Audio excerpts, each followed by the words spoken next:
بسم اللہ الرحمن الرحیم۔ معزز خواتین و حضرات، السلام علیکم ورحمۃ اللہ وبرکاتہ۔ غلام، نوکر یا خادم، اس سے پردے کی حدود و قیود کیا ہیں؟ یہ ہے ہمارے آج کے حدیث کے سبق کا موضوع۔ مشکات المصابیح کتاب النکاح باب ہے منگیتر کو دیکھنے کا اور پردے کا، 3136ویں حدیث کتاب میں اور 23ویں ہے باب میں۔ الفاظ سماعت فرمائیے گا۔ وعن انس رضی اللہ عنہ اتى فاطمة بعبد قد وهبه لها وعلى فاطمة ثوب اذا قنعت به رأسها لم يبلغ رجليها وإذا غطت به رجليها لم يبلغ رأسها فلما رأى رسول الله صلى الله عليه وسلم ما تلقى قال إنه ليس عليك بأس إنما هو أبوك وغلامك رواه ابو داود۔ معزز خواتین و حضرات، یہ حدیث جو میں نے آپ کی خدمت میں پیش کی، امام ابو داود رحمہ اللہ اس کو کتاب اللباس اور غلام کا 34واں باب ہے، باب العبد ينظر إلى شعر مولاته، کہ غلام اپنی مالکن کے چہرے کو کس حد تک دیکھ سکتا ہے۔ 4106 حدیث ہے، اور اس حدیث کو زیادہ تر اہل علم نے قابل حجت قرار دیا۔ براہ راست میں حدیث کے ترجمے کی طرف بڑھنا چاہوں گا۔ سیدنا انس رضی اللہ تعالیٰ عنہ سے روایت ہے کہ نبی کریم صلی اللہ علیہ وسلم سیدہ فاطمہ رضی اللہ تعالیٰ عنہ کے ہاں ایک غلام لے کر آئے، وہ آپ نے انہیں ہبا کیا تھا۔ سیدہ فاطمہ رضی اللہ تعالیٰ عنہ کے جسم مبارک پر ایک چادر تھی، وہ اس کے ساتھ اپنا سر ڈانپتی تو ان کے پاؤں تک نہ پہنچتی، اور جب پاؤں ڈانپتی تو سر تک نہ پہنچتی۔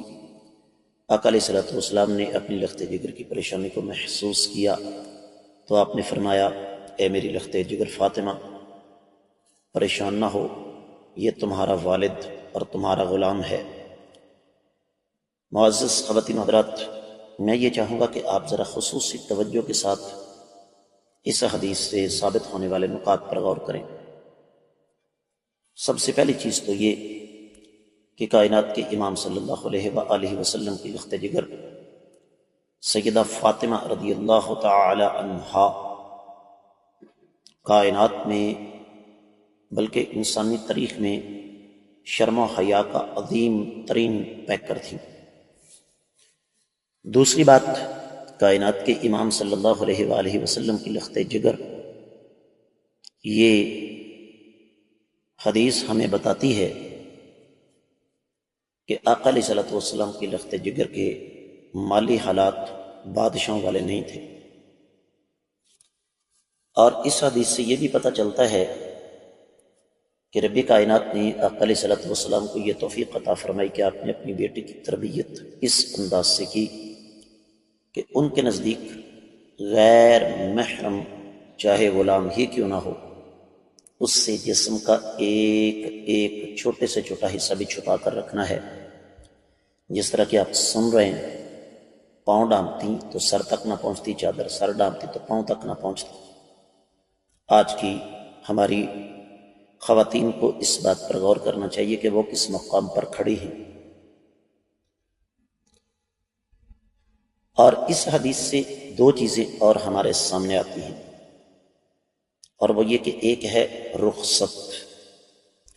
رخصت یہ ہے کہ مالکن کا اپنے نوکر یا اپنے غلام سے پردہ نہیں، لیکن عزیمت یہ ہے کہ ایسے مردوں سے بھی پردہ کرنا چاہیے، جس طرح کہ سیدہ فاطمہ رضی اللہ تعالی عنہا کرنے لگی تھی۔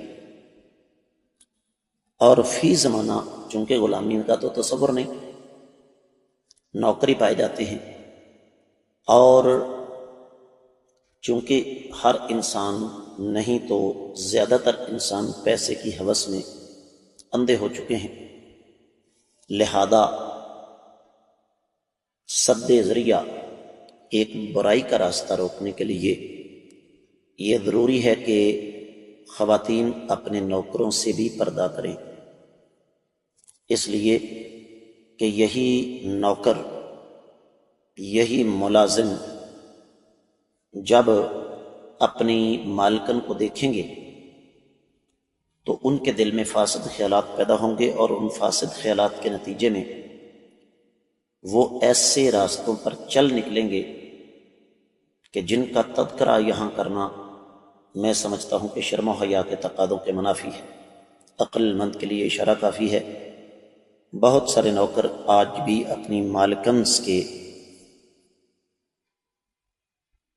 مختلف قسم کے ویڈیو کلپ بنا کر ان کو بلیک میل کرتے ہیں۔ میں سمجھتا ہوں کہ آپ کو ان الفاظ سے بہت کچھ سمجھ آ جانا چاہیے۔ اس کے ساتھ ہی آج کی حدیث کا سبق مکمل ہوتا ہے۔ اس کو زیادہ سے زیادہ شیئر کریں، کامنٹ سیکشن میں اپنے قیمتی خیالات کا اظہار ضرور فرمائیں۔ آج کے سبق سے اجازت چاہوں گا۔ السلام علیکم ورحمۃ اللہ وبرکاتہ۔